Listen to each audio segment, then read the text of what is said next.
So firstly, hello, officially, lovely sunny morning here in Brighton, clear blue sky. I hope it's nice where you are. I'm Ash from Pebblebeach Fundraising. Amy and Chelsea and Naomi are on this session as well. And we all welcome you to that. We're going to be talking about Christmas, individual giving fundraising, campaign and appeal development. I am going to try, and so it's half an hour. So it's 4 minutes past, Amy. Okay, so I'm giving myself 10:34. All right, so this is the official timing point. There will be a Q&A session afterwards. I'm going to be quite quick and quite general and quite generic, but we are here to talk to you individually afterwards if you wish, or answer questions about your specific circumstance. But what I'm hoping we'll be able to do with this session is just give you an oversight in how we're approaching Christmas. We're already working on a number of Christmas appeals, and these are kind of our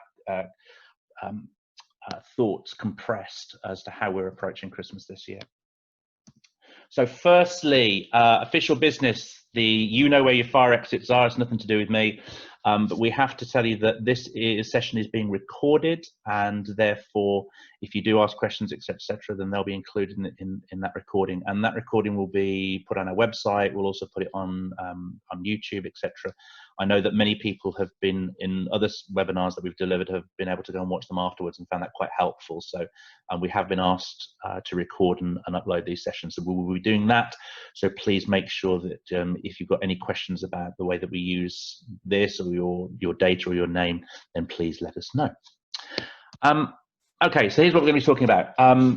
Thoughts on fundraising this Christmas. And as those of you that know us, we have our way of looking at this, our structure. So we're going to look at audience first. Who are we talking to? What's our proposition? What are we actually talking about this Christmas? How do we communicate that? What's the time scale? And we're already up against it in time scales. And what's the message? What are we actually trying to say? What's the creative? How do we convey ourselves this year? So the first question I wanted to cover was actually, should we be fundraising this Christmas? It's a question that we've been asked by a number of the charities that we're supporting, and that ranges from various different reasons. So possibly no. Should we be fundraising this year? Well, you know what? We've asked a lot already, haven't we? It's really fascinating. There are several charities that we're working with who have delivered 3, even 4 appeals or campaigns already since April. Cash appeals. This is our situation. We need your help. Here's what we're asking you to do. And they will be delivering a Christmas campaign.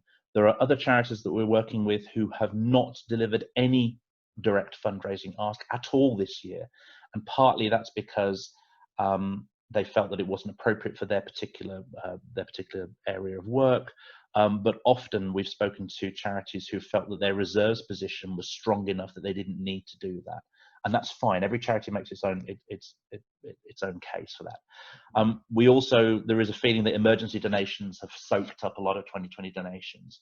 There is concern, of course, for all of us about furlough ending, what that will do to the jobs market, money being tight, and for hospices particularly, there's other stuff going on. So Light Up a Life, I know, is really big this year for hospices, and we're working on many Light Up a Life campaigns. So there's a lot of stuff going on that maybe thinks, well, maybe we should be doing Christmas appeal. Maybe we should be doing Christmas appeal, because we still need stuff, and you still need the money to fund the incredible work that's going on. And Christmas is going to be an incredible challenge for many charities to deliver the kind of work that they've been used to delivering. We've lost a huge amount of money as a sector this year, and many charities have seen a hemorrhaging of income. And in the inability for us now, this law of 6 that's now being discussed, that's coming in on Monday, that seems to put the end to any mass participation fundraising events. So all of our aspirations to try and get back into events fundraising in October or November, or even sort of February, March next year, is that going to happen? How do we replace that income? Well, we need to, individual giving can fill that gap.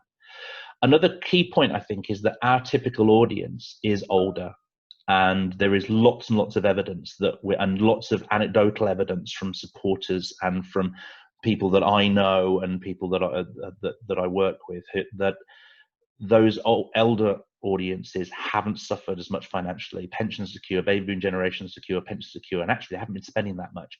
And there's many instances that we've been aware of people making extraordinary donations because they've they haven't basically spent any money for the last 6 months. They want to do something with it. And finally, I think, why we might say yes to that is because November and December, the Christmas period, is when Britain gives. 37% of UK adults make a charitable donation in November and then again in December. And I think from memory, the latest CAF survey results said that 21% of all UK giving is given over the Christmas period, so November and December. 21% of all UK giving is given that time. So it's an incredibly important time. So people are going to be giving anyway. People are going to be looking for opportunities to support, and therefore if our charity is not out there giving a definition of need, well, then maybe that money goes somewhere else. Okay, so there's a balance there. Should we be fundraising? Should we not be fundraising Christmas? And we've considered this, and our view is, yeah, we should definitely be fundraising this Christmas, because it's an opportunity for many things. It's an opportunity for someone to make a gift. It's an opportunity for us to get the message out there, and also to keep in our supporters' minds. So moving forward about how that actually works, the first thing that we want to consider is our donor audience. And who do we select? So we're thinking specifically now about a mailing. I'm not concerned particularly about social media and e-communications, because I'm quite happy that as long as people aren't telling us to go away and leave them alone, I'm quite happy to continue to communicate and continue to deliver thanks and information and support and opportunities to give on social and digital. That's absolutely fine. But for a mailing where we have to spend money for every individual we want to reach, we need to make some careful and considered decisions about who we reach out to, about who we approach. So our strategy earlier this year for emergency campaigns was completely against everything that we've ever said to our clients over the last 15 years, which normally would be all about careful, let's identify those people most likely to give, let's think about their giving history, let's use the evidence of their past support, etc., and let's minimize the cost, let's minimize the mailing file, let's shrink it down to make the maximum benefit, because in emergency all bets were off. And that was the right decision at that time, because that's what we saw, is a huge outpouring of response, and we continue to see it now. We have resilience fund second, even third phase emergency appeals landing only last week, and they're still working extremely strongly. And where there is that emergency, we need your help now message, that expansion of ambition and that ability to go to a wider audience, I think is absolutely appropriate. I think that's the right thing to do. However, for Christmas, I think we need to go back to a more careful thinking and identification of who we want to reach out to.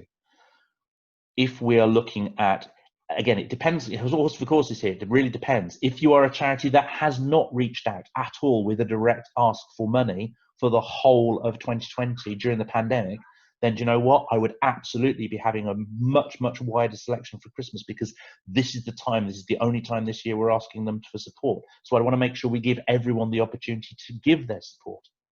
But if we've been an organization that has reached out 1, 2, even 3 times with a really strong, vibrant emergency ask, and we haven't had response to that, then I would seriously question why would we want to include them in a Christmas appeal, which is less likely to be that emergency. And we'll talk about the content of Christmas appeals. So we need to be thinking about that. This is an opportunity to think about how, again, we focus on those people who are most likely to support. So that work on data becomes much more important again, I think, this Christmas. I also want to make a point about high net worth and major donors. There's a few charities we're working with that have said they've had no income or very little income from their big supporters. And that's often because the methodology of communication with those supporters is one-to-one, is we see them at the ball, or we invite them in, or we go and see them, etc., etc. And that hasn't happened this year. And therefore, because we haven't had that relationship, we haven't had the support that we normally have. And so we're in a situation now where there are many people, high net worth supporters, who aren't giving, and yet they're not seen as being relevant or worthy of a direct marketing campaign, because that's not how we talk to them. I challenge that assertion this year. I think that particularly this Christmas, if we haven't been able to have the relationship we'd normally have with our major supporters, our high net worth supporters, we need to be communicating with them. We cannot just wait and leave a void and then hope to go back and knock on their door when we're allowed to at some point in 2021, we hope. we've got to reach out and communicate. And therefore a direct mail, direct marketing campaign is a way of doing it. And we'll talk about how we can do that. I also think that logic applies to eventers and community fundraisers. We have a large group of people, each of us, that are used to helping us with fundraising by doing stuff, not giving, but by doing stuff. They can't do stuff at the moment. And from the announcement about this law of six coming in, it's probably going to carry on at least until Christmas and probably into the spring as well. So for those people that want to support, that love the charity, that appreciate the cause, that know what we're trying to achieve, but can't do the thing they normally do, either we give them virtual fundraising opportunities, and I know there are many successful campaigns that are going on, that's brilliant, fantastic, but there is a group of people that won't want to engage, that won't feel that that's for them, that virtual way of activity fundraising, but they can give. And again, I think there is opportunities there to look at our database and say, right, who are the eventers, who are the community fundraisers that normally raise the most money for us? How do we reach out to them? And lastly, a few of the Christmas appeals that we're working on, we're also including community and corporate groups in there as well. Again, normally you would do stuff for us. You can't this year. So instead, we're asking you to, as an organization or as a group, to take part and respond to our Christmas appeal by giving in a way that you wouldn't normally do. And we're telling them this is extraordinary, we're telling them this is different, but that's because we don't want to just leave them not giving anything or not telling them we need their support. Second thing to talk about is proposition. So once we've made our selections and thoughts about who we're speaking to, right, what are we going to talk about? And I think the really strong message from us, and certainly the whole approach of all the Christmas appeals that we are already in the middle of delivering, is it's not going to be enough this year to have a one-page marketing letter saying it's Christmas and we'd like to do lots of Christmas, and if you could give us a Christmas gift this year, that'd be lovely, thank you very much. Because do you know what? Everyone else is going to be out there with strong, passionate, specific, tangible fundraising appeals, and that generic it's Christmas, it'd be lovely if you could give us a gift this year message, in my view, is not enough. We have to tell the donor why we need their support. We have to explain the problem. We have to show them the solution that we think for that problem, and then tell them what their money will achieve over this Christmas period that makes that provides part of that solution. And I think we do that by giving examples and by telling stories. And so for those of you that have worked with us, you'll know that we're always talking to the donor as an individual and speaking to them in the voice of people who provide the service and of the beneficiaries of that service as well. Incidentally, sorry, just you'll see that I've just grabbed some backgrounds of Brighton at Christmas here. This is North Street, just off our office is just at the top of this. I know it appears that it says Love, Peace and Fairy Winkle on the signs there. It actually doesn't. Just let you know, it's Love, Peace, Fairy and Twinkle. Yeah. So I just want to clarify that in case you're confused there. Moving on to why and what we want the donor to do. Do you know what? This is a chance to make the donor feel fantastic about themselves. An altruistic gift in the midst of this pandemic, coming up to Christmas. This will feel good. And we want to make them feel good. So again, all the campaigns that we're working on, there's a real focus on saying thank you and thanking them so warmly. No form letters going out, no form thank you letters. Something personal, something that's meaningful. So when we create an appeal, for example, we will always create the thank you letter that goes out in response to that appeal, and that thank you is almost always in the voice of the person that sent the appeal out in the first place, and it adds some value. It continues the story of the campaign. It's not just a little thing that comes out of finance saying we acknowledge your £25 or whatever. It's not that. And this year especially, no, we have to be warm, we have to be human, and we have to be personal. I also want to make sure that this is an opportunity to thank supporters who've given during the pandemic. Some people have given extraordinary amounts, and there is a judgment to be made, and you will have to make that judgment on whether you feel that it's appropriate now, having had that extraordinary support already during the height of the pandemic. Do you want to go back and ask for money? My view is that we should not make assumptions about a donor's position or intentions. We shouldn't try and think for them. I am comfortable in giving supporters, even those who've given significant support this year, the opportunity to give again. But I think we have to be careful and nuanced about it. So someone who's given a significant amount of money, I'm entirely comfortable in saying to them in this communication, you've done it. You've been magnificent. You've been brilliant. Thank you. We're not expecting you to give again this Christmas. You can if you want to, of course. But the thing is, we want to get people, this last point, can we let people have the feeling? We're offering people, I think, this Christmas, the chance to be part of a community, to be part of a group that has a shared goal and a shared vision, and to move forward to somewhere that delivers on their desire to support a cause that's dear to them.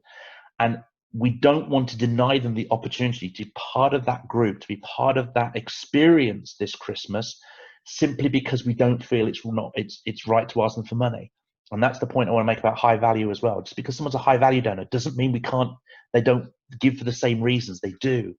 They have the same impetus, the same reasons behind their gift. They're just able to put some more noughts on the end of it because their bank balance allows it so. The reason they give is the same. So let's treat them the same. Let's give them that opportunity. And this is what I think we're giving them this year. This is what I think we're offering. We're offering hope and sparkle in a way, which is quite helpful because these are the other two signs at Brighton High Street. I think our approach is that we're going to be positioning a donation this Christmas. It's a reaction to, but almost a defiance of COVID-19. Do you know what? We're British, for heaven's sake. And you may have taken away lots of things and taken away our freedoms. It's a bit Braveheart, I know, saying this stuff, but you've taken away all this stuff, but you will not stop us from supporting the cause that is dear to our heart, from making sure that we can do something that's specific and tangible and positive this Christmas to help somebody else. It's a gift to the charity that they love, is an act of hope for a better future. And I want to give them that. I don't want to say everything's fine and everything goes away. And there's a few things I've been seeing about, we've kind of got this mental attitude that at midnight on the 31st, coronavirus goes away and it's like, oh, I got 20. No, not going to happen. So it's not like, oh, everything's going to be fine again. It's not. But we can offer hope. Christmas is still something that we all look forward to. I was speaking to a senior clinician at a hospice, one of our hospice clients yesterday. She's absolutely shattered. She hasn't had a day off since March.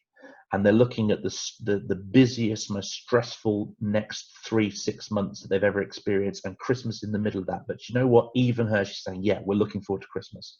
Because Christmas is something we aim for. Christmas is something that, when we talk to our hospice clients about their patients, it's a beacon of hope. It's something that patients aim for.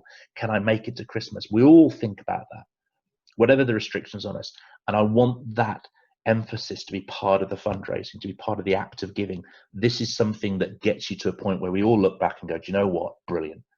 We've achieved something. We've done something. We've reached a kind of marker point in our lives. And I want to give the donor the opportunity to have that feeling as well. And last point on this, I think, normally our messaging is we talk to our donors, do we not, about stuff that's going on over there. There's a different beneficiary group. There's people less fortunate than you. And there's this experience that's happening elsewhere. Well, do you know what? Not now, not this year. And this Christmas, we've just been on the radio this morning, people saying basically, so, I've got 3 kids, we're a family of 5. We now can't see grandparents for Christmas if it stays like this. It's all affecting us. I'm sure, all of you have got similar situations yourself. We're all in this together. We really are. And therefore, when we communicate, I want to reflect on the fact that this is a shared experience, that this is not us and them. We are a community. We are a team. And part of our team that works on our cause, that delivers our output, is you, the people that give us the support. But part of the team are the others with the expertise and the knowledge and skill to go out and do the work in the first place. But actually, this whole thing can only happen if all parts of the team work together. So I want to make sure that we reflect to the donor that this is something we're all sharing. Yeah. So again, what I'm fighting against here, I think, is that I really, really don't want the one-pager with lots of Christmas trees and Christmas hats on it and go, yay, it's Christmas. It'd be lovely if you give us some gift. And it's an easy thing to do, but I really, really don't want to see that this year because I don't think it's appropriate. I think we've got to treat our audiences and our donors like adults, and we've got to talk to them in real ways. I'll talk about the way that we do that. I'm just going to really quickly, I want to take like 1 minute talking about virtual gifts. This is late to be talking about this. I get that. But I think virtual gifts can be really, really big this year. And we've seen a huge increase in online shopping. The habit's going to continue. Projections are that 50% of shopping will be online in 10 years' time. You know, we've already moved hugely online. The law of six, as I mentioned over Christmas, if that does happen, that's going to restrict people seeing each other a great deal. So therefore, if we can't see you, how do we give a gift? Well, actually, could the way of giving be virtual? And is a charity gift not a really easy, simple and moral choice of how to provide some benefit to the community, but also reach out to your loved one and say, do you know what, I can't be with you this year, but I have thought about you, but here's what I've done in your name. I'll give you something. We've delivered virtual gifts campaigns for our charity clients in the past. One of the campaigns for one of our hospice clients last year had just simple 6 price point options that came from the Christmas campaign. And it was simple, tangible stuff: a Christmas meal, an hour of care, a day therapy session, I think an art session, creating a memory box, whatever it was. But there were 6 different things. The key thing on this point is about the fulfillment, that the barrier to people buying charity gifts, and I've done focus groups on this with donors, is if I buy a charity gift and send it to, and tell my loved one that, oh yeah, I didn't get anything this year, I bought you a donkey or a toilet or whatever, then my loved one's going to think I'm a cheapskate, or that I've just taken the easy option. And also they're worried about their loved ones not having anything to open. So we need, if we're providing virtual gifts, I think that option is really important this year, but there needs to be a way of fulfilling, whether that's a simple postcard going out saying, thank you, this is what you've done, and here's an image that reflects the thing that you've bought, whether it's something online, whether there's a lovely email that goes out with images, etc. There needs to be a way of then reaching out to the person that's had that gift bought. The other thing I like about virtual gifts for Christmas is that they're relevant. Start selling gifts in September, usually when the catalogue goes out with Christmas cards and added onto Christmas cards and wrapping paper and whatever else it is. But also you see a spike in virtual gifts right up to and beyond Christmas.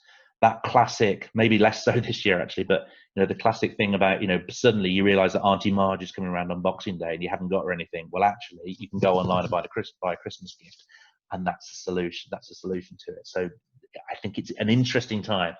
I realise the timescales are really tight on that, but it was worth it. I wanted to mention that. Okay, media. So we talked about proposition. We know we've thought about who we're going to speak to. We've identified our audiences. We've thought about high value. How do we reach them? Direct mail has got to be it. And I know I'm biased in saying that because we do a lot of direct mail, but honestly, guys, direct mail has got to be it. There are several charities that we've spoken to who said, we did a virtual or an online campaign this year during the pandemic, and we raised the same or even more than we would normally do with one of our direct mail campaigns. So that's brilliant because we haven't spent any money. And I'm like, yeah, it's fantastic. But all of the evidence, for those that you saw, you know, previous webinars and emergencies, all of the evidence is that 60% of income to campaigns at the moment is coming back either in an envelope or in direct response to having received an envelope. Yes, yeah? So they're phoning up, etc. People are giving online, but they're giving online because we've given them that option in the direct mail pack. Yeah. So the significant majority of income to these campaigns, all the campaigns that we've delivered, has been delivered by reaching out to someone old school in a letter and saying, hello, you, this is us, we've got a problem, we're asking you to help. And that's how this has been done. And also the average values that come back in on direct mail are much higher than people wouldn't normally be comfortable giving on online as well. So it's absolutely important that direct mail is a key part of your Christmas campaign this year. Email and social, brilliant. Of course they're vital. Of course you've got to do it. 40% of income is going to come in from that, but it's only 40% of income. So if you only deliver email and social, you will make some money, and hopefully you'll make, you know, a good amount of money compared to the normal Christmas appeal that you deliver. But you will be losing more than half of the income that's available to you if you do not send a direct mail campaign out. And the message that the proposition, whatever the story and the proposition we're sending, it's got to be clear and consistent across all those media. So usually for us, we start with the direct mail, because the joy of direct mail is we've got a really limited amount of space in order to get across often quite a complex situation and story, and explain the problem, explain the solution, ask people for support, and give them price points. Once all that work's done, it's really, really easy to then transfer that over to social media, over to an email version, etc., etc. But the direct mail campaign forces us to think really closely and carefully about how we're talking to our audience, what we're asking them to do, and then we spread that across all social media. And once that's done, once the difficult bit of getting that campaign, the message, the ask out there, then we can have fun. Then we start taking videos of people. I interviewed someone yesterday who talked for an hour and a half about the incredible relationship that he'd had with the charity, who he'd been involved with really, really closely for over a year, and how he hadn't realized what they do, and now he was their biggest advocate.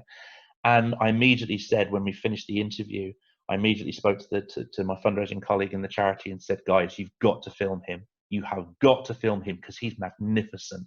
He's so passionate and so eloquent. And it's that kind of stuff that then feeds into the rest of the campaign, that continues that narrative over the whole Christmas period and gets us up towards Christmas Day itself. And while we're talking about timing, of course, I know you've got to get this working around your other stuff. You know, we've all got stuff going on. For hospices, I know that you've got Light Up a Life. Hopefully your Light Up a Life is basically ready to go by now, and you're all looking forward to it landing quite soon.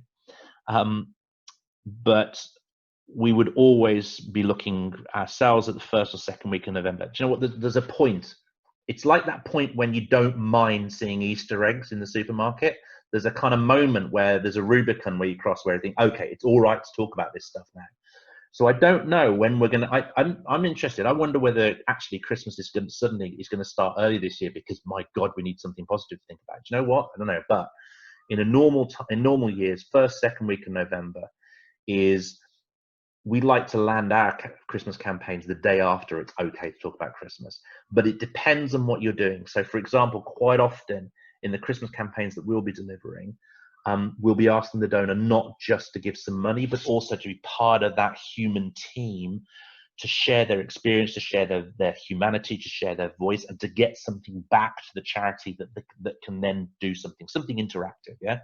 So obviously, if you've got that process going on, you need the response back earlier, because you've still got stuff to do with it. It's not just there's the appeal going out the door, thanks very much relationship. So it does depend on what you're doing.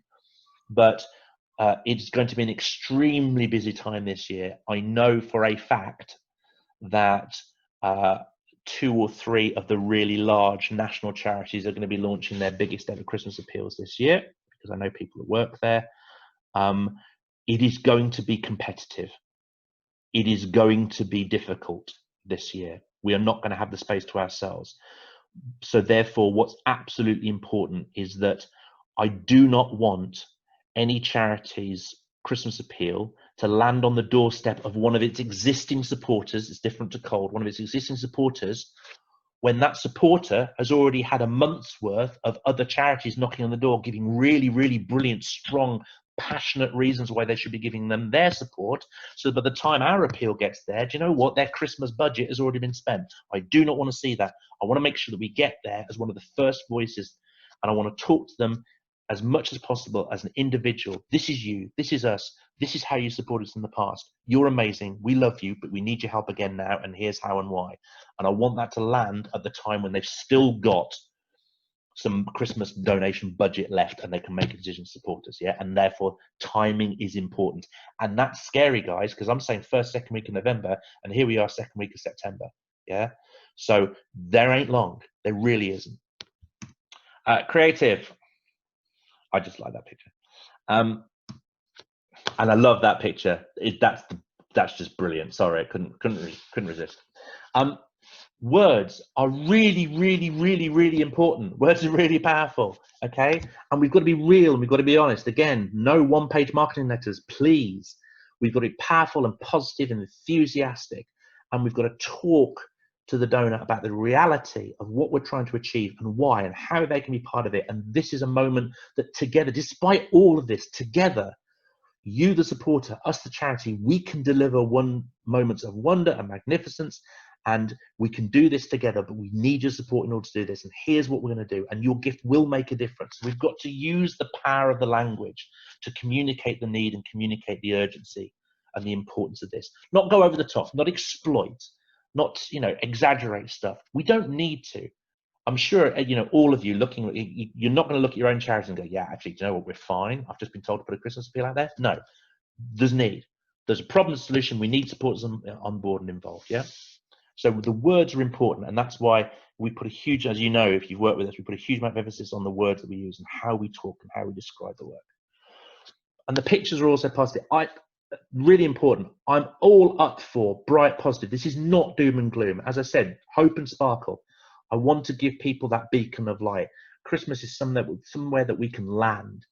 It's somewhere that we can get to and all breathe a collective sigh of relief, because you know what, we got to Christmas, and however it's going to be, we're going to enjoy Christmas, and we can look back and go, ah, yeah. And I want to give people that positivity. So imagery, so the visuals, I do want to be positive. I do want to be bright. We're going to challenge people. We're going to be real and honest, but we're going to give them that positivity. Okay, this is the bit where I kind of sell to you.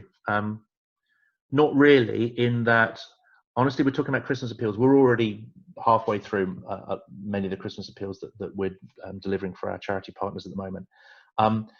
We've got a couple of fixed formats, just like we did for emergency appeals. We created a fixed format for an emergency appeal, and we did that because it was much cheaper and much quicker to produce, and it meant that everyone could have the opportunity, and it worked incredibly well, brilliantly. But it was a way of doing that. We've done the same thing for Christmas. We've got two physical bits of paper formats that we know that we're comfortable with, that we've already got set up that work. We can deliver those quicker and much cheaper than a normal full appeal. But we are here to provide help to charities, to deliver appeals like this stuff we're talking about, if and only if you can't do it yourself. If you've got the resource and you've got the ability and you've got the time to get this done in-house, go and do it. Be magnificent, be brilliant. Come and ask us for advice. You know, pick our brains if you wish. We're here for that as well, that's fine. But go and do it yourself, not a problem. But if you can't, and if your choice is either getting some external help in to deliver a really strong Christmas appeal or not doing a Christmas appeal, I'm going to say to you, you should go and get external resource. Not necessarily us, you know, there are other people that will help out there. But what, you know, the point of us is to be your critical friend and your partner, and we can get this stuff done for you, with the caveat of saying that if any of you are looking at this and thinking, actually, maybe I'll talk to them about a Christmas campaign, we have to get this started within the next fortnight at the absolute latest. Otherwise, there's not enough time. And also, we've got, you know, Amy and Chelsea and Helen and Emily and Naomi are already, you know, busy. We're all really, really busy. And we've got a limited amount of physical space that we can offer. So I'm saying we're happy with no obligation at all to talk to you about whatever you want to talk about this Christmas, and that's great. But please do it quickly, and please come and let us know as soon as you can. Okay. And finally, I just wanted to say a word about you guys.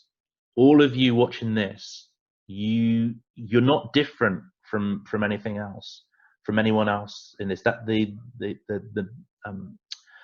service leader that I was talking to yesterday, who's absolutely knackered. So are fundraisers. I know many people who haven't had time off. We're all absolutely shagged out. We've been working from home. We've been isolated. And, you know, I'm sure that the norm of fundraising being under-recognized and underappreciated hasn't suddenly changed in the last 6 months. Do you know what? This is tough for you guys as well. We recognize that. And what I'm wanting for you, the fundraiser, and for your colleagues and your teammates, is that we can all get to Christmas. I want us to all get to Christmas. Do you know what? And have a glass of whatever it is that tickles our fancy. And we look at each other and go, do you know what? We got there. We did what we could. We delivered as much as we possibly could. I can sit down and be comfortable that we've given our charity every opportunity to do the best it possibly can. And so I'm going to enjoy this Christmas and take a break and have some time to myself, because I know that I've done my bit and I've given my donors and our audience the chance to do their bit too. So that's part of this of wanting to know. I don't want to get there and I don't want anyone sitting there thinking, oh shit, you know, what's New Year going to look like? Let's get there and let's have Christmas as a beacon of hope and sparkle for us as well, guys. Yeah. Okay, that's me. We're done. I'm a minute over, Amy. 1 minute over. You gonna let me off? I'm impressed, actually. Yeah, I didn't think it was going to happen. There you go. You see, Guys, I know that that's a real roller coaster, and we've just chucked a load of stuff at you. We are here to talk to you about your own specific situation if you wish. We're going to do a Q&A in a second. Just want to let you know that we're going to do 2 more of these, I think, this year. Possibly another one, but at least 2, yeah, I think. at least 2 yeah. more. So in 2 weeks' time, I'm going to be delivering a session that won't be half an hour, guys. I warn you now, it's going to be one of the longer ones. And it's going to be focused on hospice individual giving fundraising, okay? There's lessons for other charities and important things, but we are going to be focused on hospice. And what we're going to do is we're going to revisit our fictional Pebblebeach Hospice, and we're going to look at what Pebblebeach Hospice is going to be doing in 2021-22, because we're at the stage now where we have to be starting to plan our budgets for next year. And how scary is that? Because who knows what the hell we're going to be doing.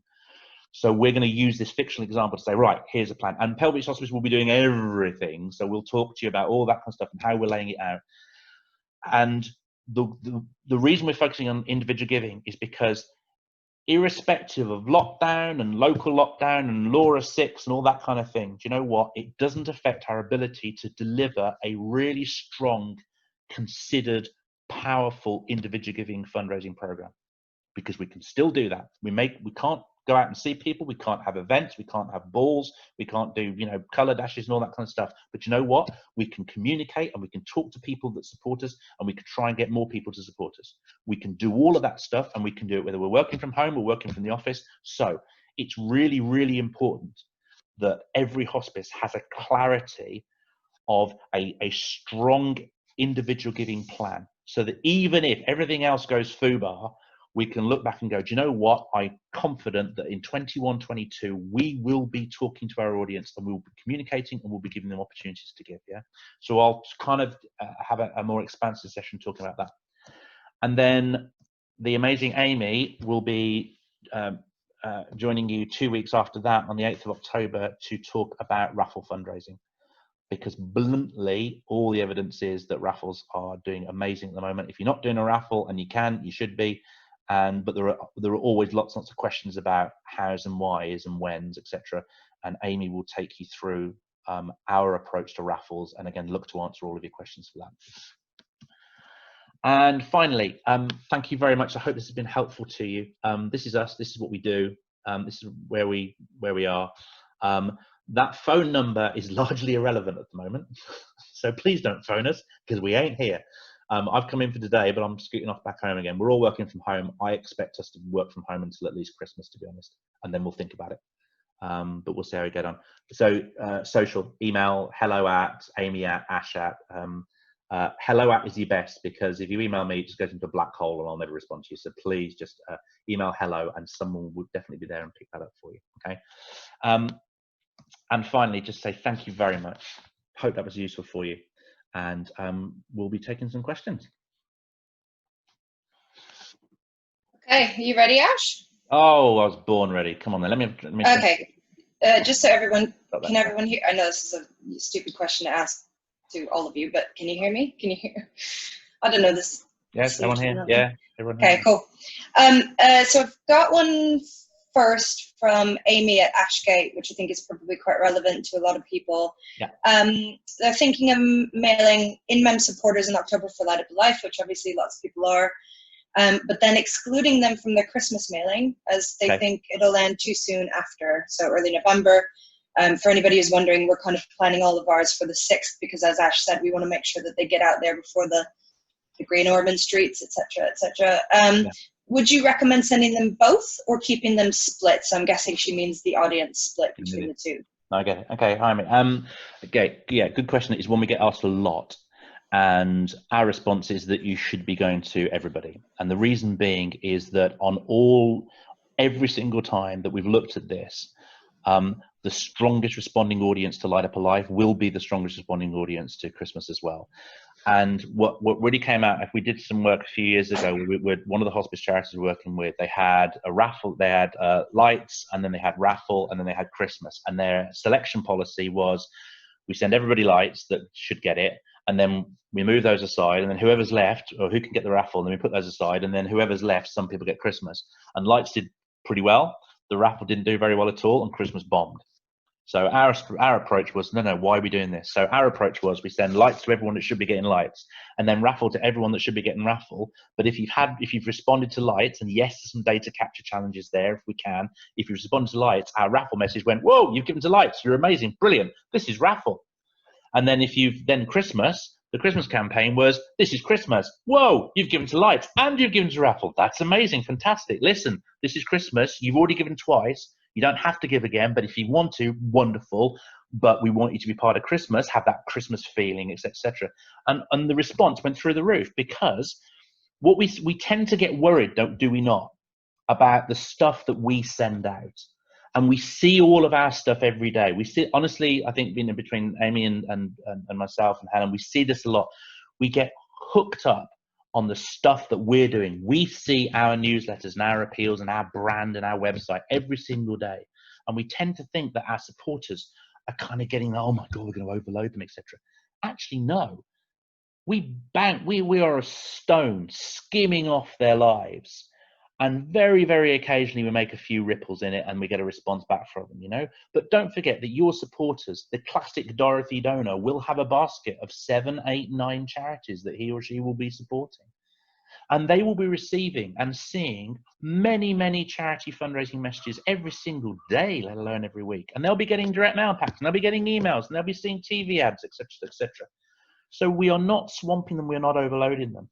So as long as we're having that relationship, that positive relationship, and we're relating back to the fact that we've had this from you, brilliant, thank you, but now this is different. What was interesting about that particular situation is that, again, having done a lot of focus group work about how people give and why people give, there's a difference in type of thing. So raffles are different. Raffles are not donations. Raffles are me having a bit of fun, and I quite like the fact that actually it goes to the charity and I'm not expecting to win anyway, that's fine. Lights for hospices is, if you talk to the donor, this is something you're doing for me. It's almost like they're buying a ticket to something, you know, because they're getting something back from that. Yeah. And again, that's a different pot of money. Mentally, it's a different pot. It's not my charity donation pot. This is something, it's a service. It's part of bereavement support. It's part of my in-mem experience. So I'm happy to do that. Christmas is much more the altruistic gift for those less fortunate.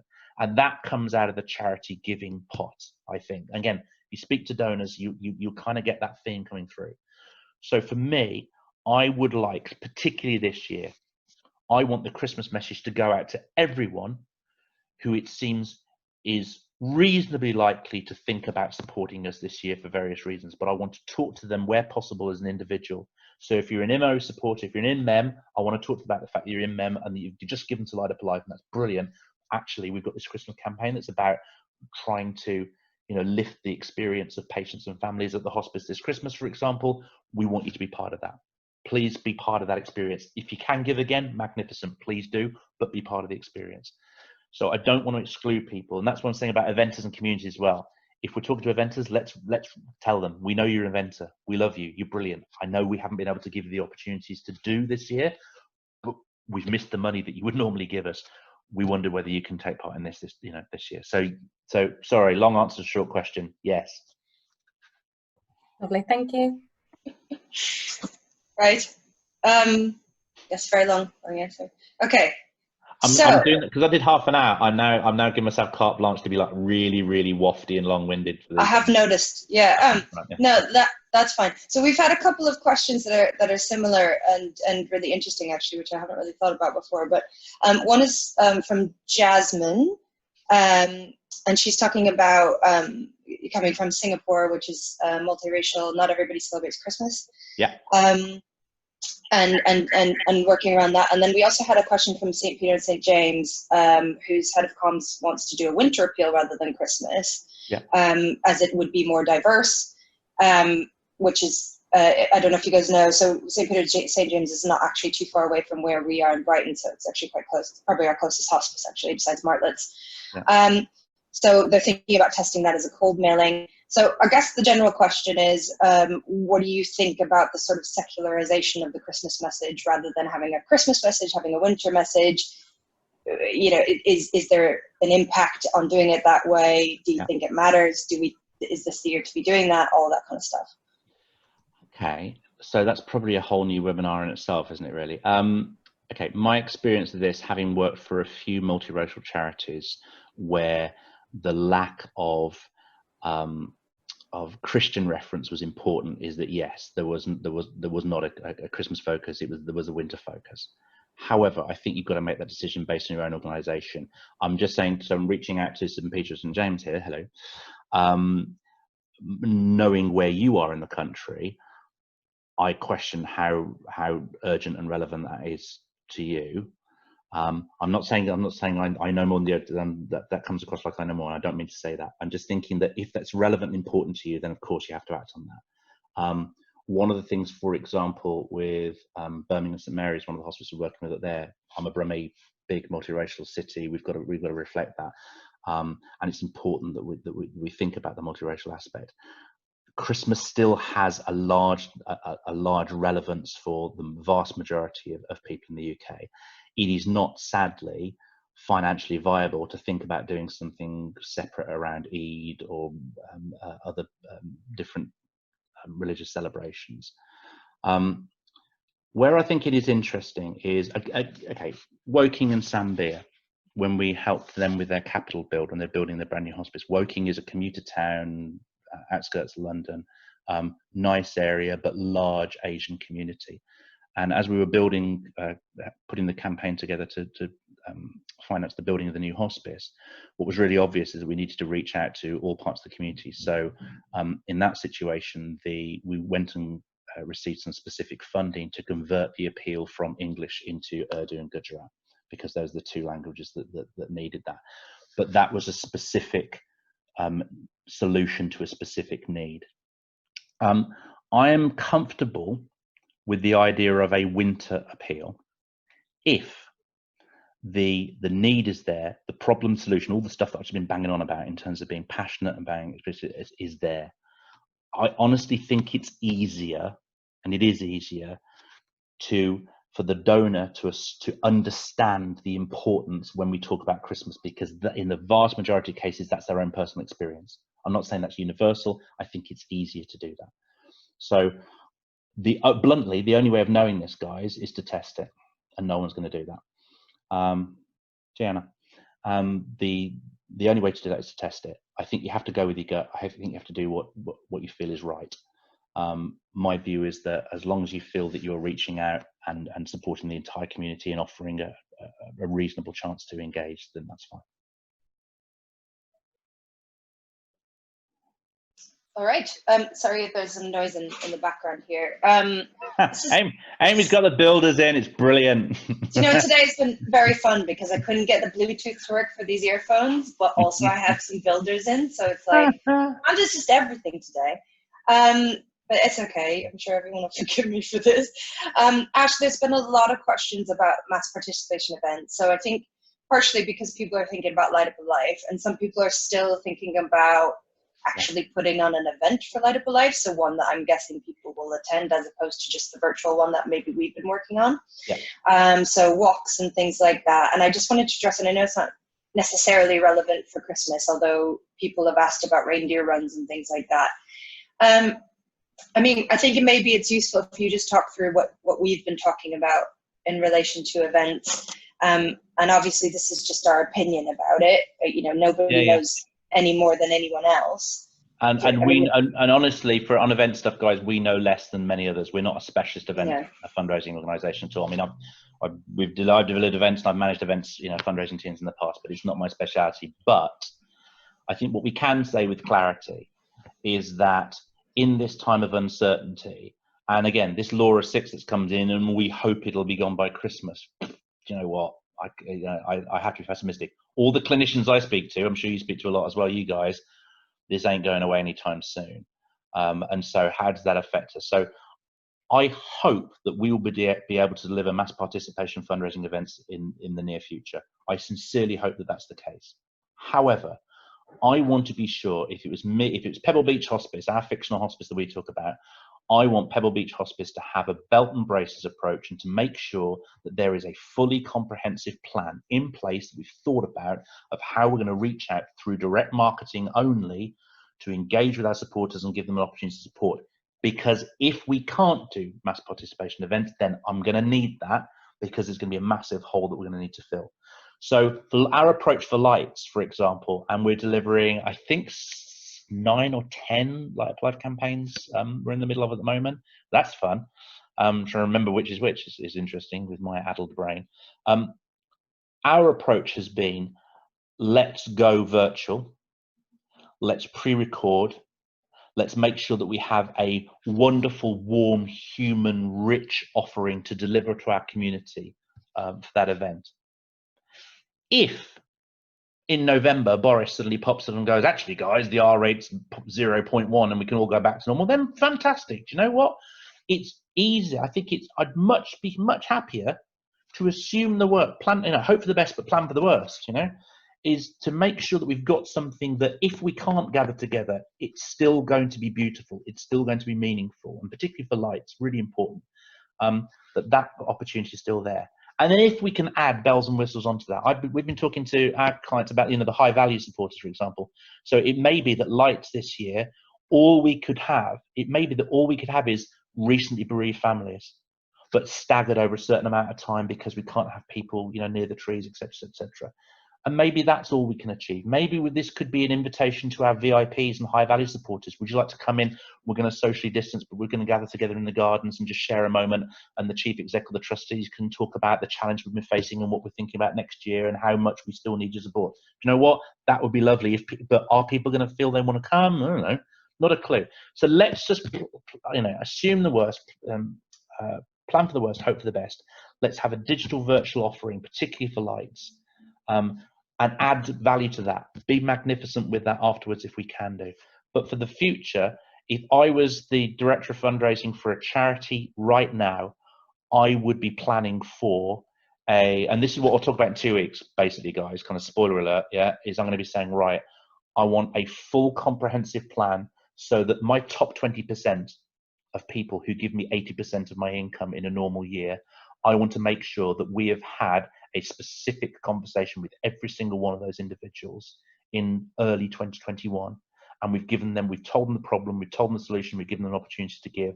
And I want to make sure that I've got a decent, solid, comprehensive individual giving plan involving direct mail and also social media and online as well. Because if, for heaven forfend, we end up with 2021 being 2020 part 2, then I'm going to need that, because if not, I can't give the money to the service deliverers. So I would like to assume no, hope yes, plan for that assumption. Okay, there's still noise in the background. So I've got a question from Marsha, I think from St. Will's. And I think I could probably answer. Oh no, sorry, it's not from Marsha, it's a different one. Sorry. It's from Leanne, sorry, Leanne. Do you think it's worth sending out 3 different mail outs this Christmas? 1 to supporters who've given, 2 to supporters who take part in events, and 3 to corporate appeals, or for corporates. I guess the basic answer to that is the way that we look at this in terms of print and making sure that we're not redoubling our efforts on 2 different appeals or 3 different appeals, is we make 1 appeal work for all of those audiences. And we do that with lasering, we do it with data segmentation. I would just, we talked to a charity a couple months ago, and they were looking at doing a big push for a Christmas appeal to corporates and schools. I think we just have to consider that it isn't business as usual. I mean, just evidenced by Ash, who works for a business, is the only person in the office right now, and he's probably got mail backed up to March when the world stopped. So I think it's just really important that we keep in mind that even if we are going to go out to corporates, even if we're going to go to schools, the community fundraising that we used to do, it doesn't look the same anymore. So just to be cognizant, if you're going to spend money on mailing corporates, to know that the return on that is probably going to be quite low. Even as a simple solution, and again, previous Christmases we've done this, we have overprinted and created some blank samples of our Christmas mailing. You can see a few examples on the wall behind me here. And we've simply delivered those into the community fundraisers. So each of them has got a stash of them in the boot box, so that when they go around talking to people, they can go, listen, actually, this Christmas, you know, the thing we're asking you to do, actually, this is why, because in that envelope is a really powerful story, a really powerful example of why the need is there, how the money helps, etc. All the stuff you need as a fundraiser, you know, your little kind of thing of carpet samples that we show to people and try and get them excited. That's that. So even normal times, we'd be sending corporate and community fundraisers out with blanks of DM appeals, because it just does the job in so many ways. So yes, yes, definitely, but don't, 3 different things, no. 3 variants of the same thing, yes, absolutely. And sorry, Amy, you were saying, oh, being the only one in the office has been a while. I kid you not, I've just looked over this and thought, oh my God, right, this is my desk diary. Just noticed it. Look at that. The day the world stopped. It yes. is. It's like 28 days later. It really is, isn't it? Look at that. Okay, there you go. Sorry. Yeah.